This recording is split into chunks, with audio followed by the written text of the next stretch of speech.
Imagine a single person in the Indian government. They're not an MP, not a minister. Yet they have this incredible constitutional right to walk into Parliament, into either house, and speak. And not just speak, but participate in the proceeding. Exactly. They are the union's #1 lawyer, defending every single government action, every policy, all the way to the Supreme Court. So here's where it gets really interesting for me. How does this non-political, highly technical legal role actually function inside a deeply political system? And what does it tell us about the checks and balances of our Constitution? That position is the Attorney General of India. Welcome to the Deep Dive. Today, we're doing a really focused analysis drawn exclusively for you, our listener, from N. Laxmikanth's 8th edition. We're focusing on Chapter 53, the Attorney General of India. But our mission, as always, is to go deeper. We're connecting this role to the big picture judicial review, fundamental rights, federalism, all in the way you need to understand it for your UPSC prep. We want to turn this dense polity material into something integrated, something you can actually use. High-value insights, not just information. Now, before we jump into Article 76 and this whole constitutional world, we have to pause for a second. We do. If this deep dive helps you, if it streamlines your preparation even a little bit, we have to humbly ask for your support. Please subscribe to the channel, and if you're able, think about joining our paid membership. Your support is, and we're not exaggerating, absolutely critical. It's what allows us to keep bringing this super useful, highly detailed content to you. And on that note, we have to give a huge shout out to all of our existing members. Absolutely. You are the foundation of this work. Your dedication helps so much in creating these deep dives. Thank you. Seriously. And for everyone listening, don't forget, give this video or audio a like right now, and please share a valuable comment below. That engagement really helps us reach more people. Let us know what you want us to tackle next. Oh, and the resources. Right. We want to confirm that free notes, which include practice PYQs on everything we talk about today, are available right now on our Telegram channel. And for the full toolkit. For that, premium notes, extra PYQs, and Model Mains answers are on our Discord channel. That's for our Legend YouTube members. Do join there for the complete experience. Okay, let's do it. Let's unpack the chief legal authority of the Union, the Attorney General of India. The AGI is such a crucial starting point for the Union executive. Article 76 is what establishes the office. Which makes it a constitutional body, right? Yeah. Not statutory or executive. Exactly. And that distinction is vital. Its existence is written into the Constitution itself, not just created by an act of Parliament. Okay, so it's a foundational body. Yeah. But the office itself is this unique blend of legal expertise and, proximity to political power. Who gets to be the Attorney General? What are the qualifications? Well, the source material is very clear on this. The AGI has to be a person who is qualified to be appointed as a judge of the Supreme Court. And what does that entail? It means they must be a citizen of India and then meet one of 3 criteria. Either they've been a judge of a high court for 5 years or an advocate of a high court for 10 years. Or, and this is a really critical part, an eminent jurist in the opinion of the president. That eminent jurist clause is fascinating. Yeah. It gives the executive a bit of flexibility, doesn't it? They can pick a top legal scholar, not just a courtroom lawyer. Precisely. It emphasizes the need for profound legal knowledge. So what about tenure? Is it a fixed term? This is one of those details that often trips people up. It's a key point, and no, the Constitution does not fix the term of the AGI. They hold office during the pleasure of the president. Okay, pleasure of the president. Let's unpack that. It means they can be removed by the president at any time. At any time. There's no need for a formal parliamentary process or anything like an impeachment.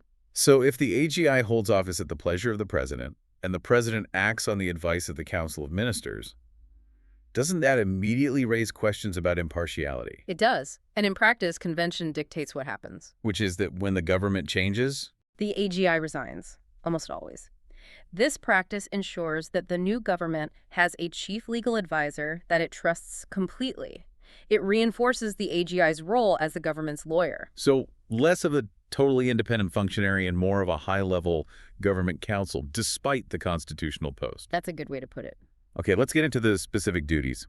What is the core mandate of the AGI as the chief law officer? The source lists them in 3 parts. The first one is the most direct, to give advice to the government of India on legal matters that the president refers to them. So, proactive legal advice, making sure a policy is legally sound before it gets challenged. Exactly. The second duty is a bit broader. Almost like a catch-all clause. It is. It's to perform other duties of a legal character that are assigned by the president. This gives the cabinet flexibility to assign really complex legal work, maybe international law, tricky negotiations, things like that. And the third? The third duty is to discharge functions conferred on them by the Constitution or any other law. So if another part of the Constitution gives them a job, they have to do it. And the source highlights one of these assigned duties as being particularly important, the one that puts them in the public eye. That's their role in court. To appear on behalf of the government of India in all cases in the Supreme Court where the government is a party. This is their most visible and, I'd imagine, most challenging role. They are literally the union's defender-in-chief in the highest court. The pressure is immense. They're defending the legal integrity of the union's actions. Okay, let's talk about privileges, because this is the most unique part. The AGI isn't a member of parliament. Not at all. Yet they have parliamentary rights. How does that work? This comes from Article 88. It's an exceptional privilege. Article 88 gives the AGI the right to speak in and take part in the proceedings of either House of Parliament, Lok Sabha and Rajya Sabha, and any joint sitting and any parliamentary committee they're named a member of, but, and this is the crucial part, they are not entitled to vote. So why is this necessary? Why give them this privilege? It's a functional necessity. Think about it. The AGI is the government's top legal mind. When Parliament is debating a really complex bill, the AGI can be there to explain the legal implications, the constitutional basis, directly to the lawmakers. It's to make sure the law being made is, well, legally sound. Right. It's a quality control mechanism. A very good way to put it. It ensures legal continuity between the executive and the legislature. So they are the legal expert in the room. But without the voting power, that would make them a political player. Exactly. Now, what about restrictions? Can they just take on any private client while they're the AGI? This is a common exam topic. The AGI is not a full-time government servant, so they're not barred from private practice. Yeah. But there are very important restrictions. To avoid conflicts of interest, I assume. Absolutely. First, they cannot advise or hold a brief against the government of India. That's fundamental. Second, they can't defend an accused person in a criminal case without the government's permission. What about corporate roles? They can't accept a directorship in any company without the government's permission either. These guardrails ensure that their primary loyalty and duty always remain with the union government. That role as the primary legal defender in the Supreme Court is a perfect bridge for us. The AGI's job is fundamentally shaped by the power of the judiciary, specifically judicial review. It is. And this is where you see this fascinating legal tension. The AGI argues for the government's case, but it's the Supreme Court that decides if the law itself is constitutional. And judicial review is the mechanism for that. It's the core mechanism. The source material is explicit that the Constitution has expressed provisions for it. We're talking Article 13, Article 32, Article 226. These are what empower the courts. And the judiciary has that incredible title in our source, the Sentinel on the qui-vive. The Vigilant Sentinel. It's more than just a phrase. It defines their mandate. It means they're always on watch. And the principle they're watching over is constitutional supremacy. Right, right. Unlike the UK, where Parliament is sovereign, in India, the Constitution is supreme.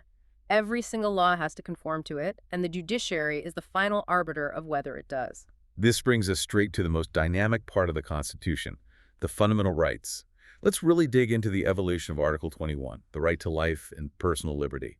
This is probably one of the most important journeys for any aspirant to understand. Absolutely. The story of Article 21 is a story of decades of very narrow interpretation, followed by a complete revolution. It starts with the A.K. Gopalan case in 1950.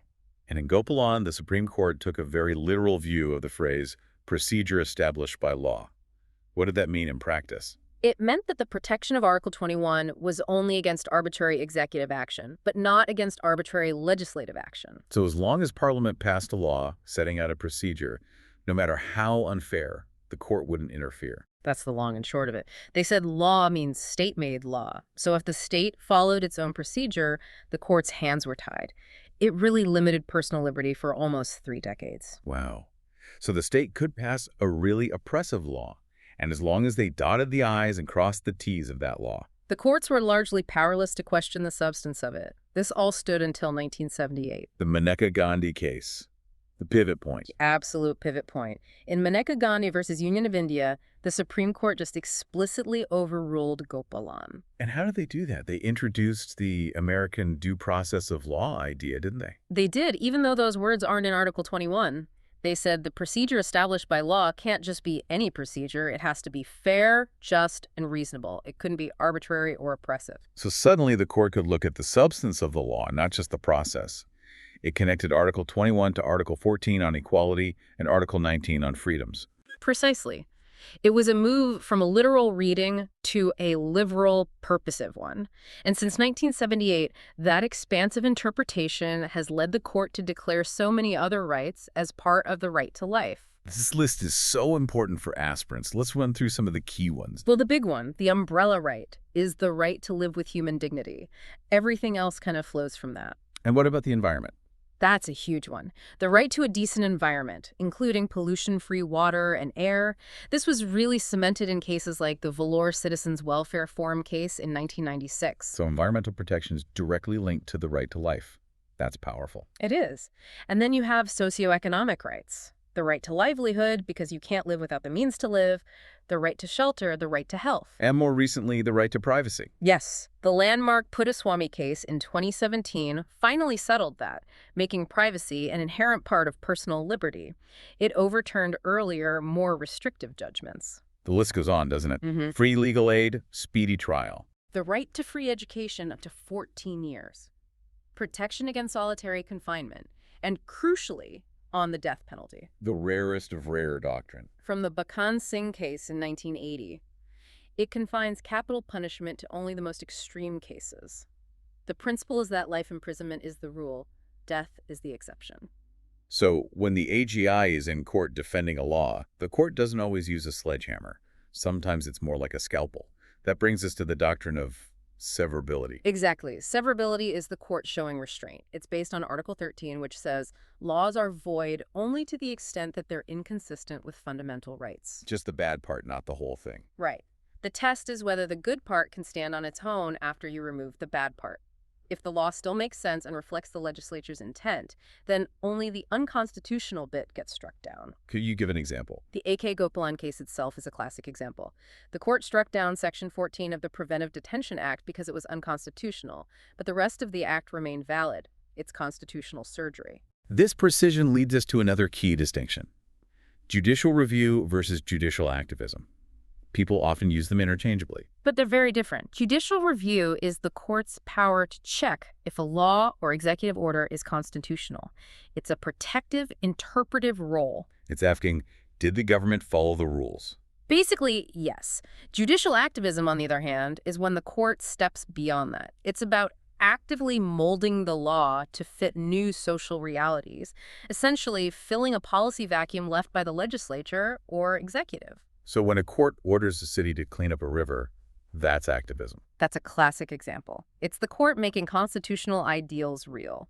And it's led to a lot of good, especially in environmental justice and human rights. But there's a caution. The line between activism and adventurism. The judiciary itself has warned about this. Activism can't become judicial adventurism, where judges start making decisions based on their personal preferences, stepping on the toes of the executive or legislature. They have to respect the separation of powers. Exactly. The source material emphasizes this. The courts must be restrained and respect the expertise of administrative bodies and not intervene just because they think another branch of government is being inefficient. Okay, that gives us a really full picture of the judicial side. Let's broaden out to the federal structure itself. Article 1 of the Constitution says India is a union of states. And that phrasing, union of states, is so important. It was a conscious choice. Right. For two reasons. First, the Indian Federation wasn't the result of an agreement between states, like in the U.S. And second, and this is the constitutional clincher, no state has the right to secede. The union is indissoluble. This leads to that famous description of Indian federalism. That India is an indestructible union of destructible states. Unlike the U.S., which is an indestructible union of indestructible states. Precisely. In India, the states have no guarantee of their territorial integrity. And the mechanism for this is Article 3, which gives Parliament this incredible power. Incredible is the right word.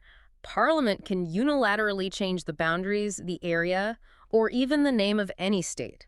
and it only needs a simple majority to do so. A simple majority, not even a constitutional amendment. Not at all. The president just has to refer the bill to the state legislature for its views, but those views are not binding on Parliament at all. That speaks volumes about the centralizing bias in our Constitution. It does. It's fundamentally a unitary feature in spirit, designed to maintain national integrity. Given this power, cooperation is key. The Constitution provides for this, like the Interstate Council under Article 263. Yes. Article 263 is the basis for creating bodies to foster coordination. The Sarkaria Commission, which looked at center-state relations, was a strong advocate for making the Interstate Council a permanent, powerful body for dialogue and conflict resolution. Yeah, for the biggest unitary shift of all, the one that can transform the system without any amendment, the emergency provisions. This is a truly unique feature of our Constitution. The whole political system can convert from federal to unitary overnight. The center becomes all-powerful. Let's talk about the national emergency under Article 352, especially its effect on fundamental rights. Article 19. Article 358 is what deals with this. When a national emergency is declared on the grounds of war or external aggression, the 6 freedoms under Article 19 are automatically suspended. Automatically, no separate order needed. Right. But, and this is a critical check introduced by the 44th Amendment in 1978, this automatic suspension does not apply if the emergency is declared on the grounds of armed rebellion. That's a huge safeguard. What about the other fundamental rights? That's Article 359. The president can issue an order suspending the right to move court for the enforcement of any fundamental right, except, and this is another massive safeguard from the 44th Amendment, Articles 20 and 21 can never be suspended. The right to life and personal liberty remains sacrosanct, even in an emergency. Always. The 44th Amendment also brought back judicial review for the proclamation itself, right? It did. It reversed an earlier amendment from 1975, and the Supreme Court, in the Minerva Mills case in 1980, confirmed that the proclamation of an emergency can be challenged in court. On what grounds? On the grounds of malified bad faith, or if the decision was based on facts that were completely irrelevant or non-existent. And it also introduced a time limit, didn't it? Yes. Before, an emergency could go on indefinitely once approved. Now, it has to be reapproved by Parliament every 6 months with a special majority. It ensures continuous democratic oversight. Let's switch to the other emergency power, President's rule under Article 356. This one has been, well, notoriously misused. It's the most contentious provision in center-state relations without a doubt. For the UPSC, it's often more important to know the improper grounds for its use. Okay, give us an example of an improper ground. A classic case is when a governor recommends president's rule because they think the ruling party has lost its majority, but they do it without allowing a floor test in the assembly. The floor of the House is the only place to prove a majority. The only legitimate place.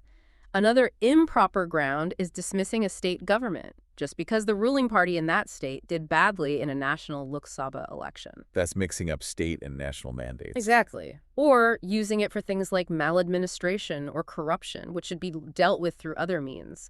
The Sarkaria Commission was very clear on this. What did they recommend? They said Article 356 should be used very sparingly, as a last resort when every single other alternative has failed. Connecting this back to the daily functioning of the state, we have the All India Services, another strong unitary feature. They are. The IAS, IPS, IFOS, their members serve both the center and the states, but they are recruited and trained by the center, and the ultimate control lies with the center. A centralizing force in state administration. Mm. But the Constitution has a check on creating new All India Services, and it involves the Rajya Sabha. This is a key detail from Article 312 and a classic exam question. Only the Rajya Sabha has the power to authorize Parliament to create a new All India Service. How does that work? The Rajya Sabha must pass a resolution with a special majority, 2/3 of the members present and voting. Only then can Parliament legislate on it. It's a safeguard to protect the interests of the states. Moving to the executive itself, we have a parliamentary system. The president is the nominal head. The prime minister is the real one. That's the essence of it. Article 74 makes the advice of the Council of Ministers, headed by the PM, binding on the president. And Dr. B.R. Ambedkar made a very telling observation about this. He did. He said that if any functionary in our system is to be compared to the U.S. president, it is the prime minister, not the president of India. It really underscores the move towards what some call a prime ministerial government. Let's bring this into the modern era with a final example of federal cooperation. The GST Council. The GST Council is probably the best example of cooperative federalism in action today. It was created by the 101st Amendment Act through Article 279A. And what makes its structure so federal? It's a joint forum of the center and the states. But the real genius is in the voting mechanism. This is where we see shared sovereignty in action. It is. A decision requires a 3/4 majority of the weighted votes. The center's vote has a weightage of 1/3. And all the states together. 2/3. So neither the center nor the states can make a decision on their own. Neither. The center needs states on its side, and the states can't act without the center. It forces consensus. It's fiscal federalism through a joint constitutional body. So we've covered a huge amount of ground. From the specific role of the Attorney General to the vast power of the judiciary, the evolution of Article 21, and the unique push and pull of our federal structure. It's a lot, but it's all deeply interconnected. We've reached the final segment. Let's do a quick recap of the most crucial takeaways for you, the aspirant, to lock in. First, the AGI. Remember Article 76, tenure at the pleasure of the president, and the key Article 88, privilege to speak in Parliament. Second, Article 21. Know the journey from Gopalan to Maneka Gandhi. That shift to a fair, just, and reasonable procedure is everything. It's why we have the right to privacy and a decent environment. Third, the judicial toolkit. The Doctrine of Severability from Article 13 to save laws, and the crucial difference between review and activism. And finally, federalism. Remember, India is an indestructible union of destructible states. But also remember the checks, like the 44th Amendment protecting Articles 20 and 21 during an emergency, and the Rajya Sabha's unique power under Article 312 for all India services. If this detailed summary was useful for you, and you feel it's high-quality content for your prep, we have to make one last request. A final reminder to please subscribe, and if you can, join our paid membership. It helps us keep doing this. Like, share, and comment. Tell us what concept clicked for you. And remember, the free notes are on Telegram, and the premium content extra PYQs, Model Mains Answers, is waiting for our Legend members on Discord. Please do join there for the full learning suite. Okay, let's leave you with one final thought to think about. We've established how the All India services are a strong unitary feature, created through the Rajya Sabha's special power in Article 312. And we also talked about the GST Council, which forces center-state cooperation through its weighted voting. So here's the question for you to mull over. Creating a new All India service only needs that one legislative step from the Rajya Sabha. What if we borrowed the spirit of the GST Council? What non-legislative mechanisms or administrative conventions could be put in place to ensure real consultation with the states before a new service is even proposed? Beyond just the final vote in the Rajya Sabha. Right. What specific mechanism do you think could help maintain the delicate balance of our indestructible union in these administrative matters? Think about that. Until our next deep dive.